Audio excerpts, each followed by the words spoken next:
көрүүчү, сиз бул видеону өлкөнүн кайсы аймагынан көрүп жатасыз? Эгерде бул жылы Баткенге келүүнү кааласаңыз, анда топ 5 кызыктуу жайларды бүгүн мен сиздерге айтып беремин.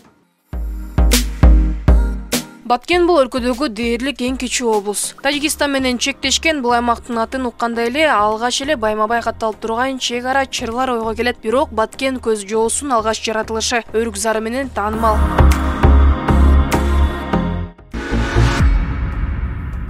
Айгүлтөө коругу аталган облустун символуна айланган гүл өскөн Айгүлтөө коругу шаардан 17 чакырымдай алыстыкта жайгашкан. Анын гүлдөө мезгили апрелдин ортосунда башталып, 2 жумага созулат. Бул мезгилде Айгүлдү көрүүгө күнүнө 500дөй зыяратчы келет. Жергиликтүүлөрдүн айтымында анын уругу 7 жылда жетилип, андан соң гүл ача баштайт. Ал эми коңгуроосунун саны гүлдүн жашын билдирет. Айгүл кызыл китепке киргизилген. Гүлдү Кара булак айылынын мектеп окуучулары өз ыктыяры менен кайтарууга алышкан. Дүйнө жүзүндө сейрек кездешүүчү Айгүлдүн үзүлгөн ар бир талына 300 сомдон айыппул салынат. Бул кооздукту көрүүгө учурда убактылуу мораторий жарыяланды. 2025 жылдан тарта бул корук туристтерди кабыл ала баштайт.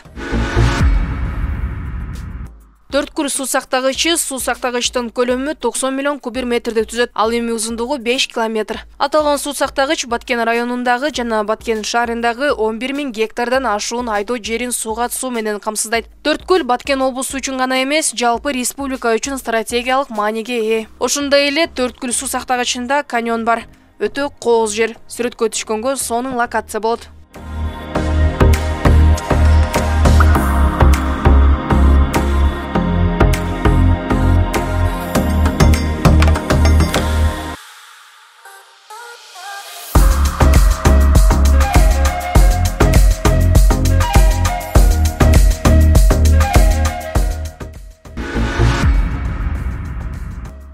Муз булак асман алдындагы музейи. Бул музей Кара булак айылында жайгашкан. Мындан 23 жыл мурда скульптор жазуучу Мурзапар Үсөн тарабынан курулган. Мурзапар Үсөн киши баспаган тикен таласын жасалгалап асман алдындагы музей деп атаган. Муз булакка келсеңиз, андагы дарылык касиети бар булактарды, ошондой эле ар кандай скульптураларды көрө аласыз.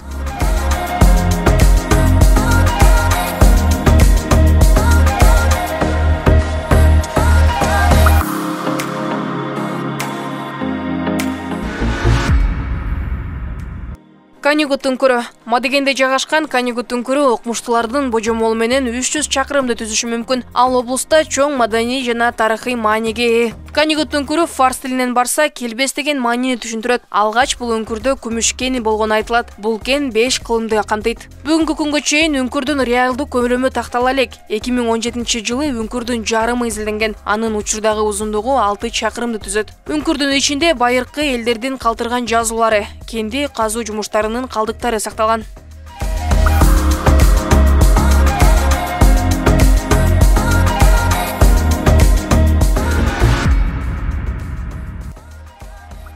Сары тоо. Бул өзгөчө тоо. Баткен районунун Самаркандек айылында жайгашкан. Мадеген геопаркынын аймагына кирет. Жергиликтүүлөрдүн айтымында мурда бул жерде Сармат деңизи болгон, кийинчерээк ал кургап калган. Бул жерден байыркы деңиз кабактарын 485 миллион жыл мурун өскөн өсүмдүктөрдүн калдыктарын көрүүгө болот. Мындан сырткары тоо түркүн түстөгү гүлдөргө толуп, агарган таштар, көк асман биргелешип, өзгөчө керемет көрүнүштү берет. Ал жака жолду жакшы билген айдоочу менен баруу сунушталат. Баткендин дагы кайсыл жерин көргүңүз келет? Өзүңүздүн оюңузду комментарийге калтырыңыз.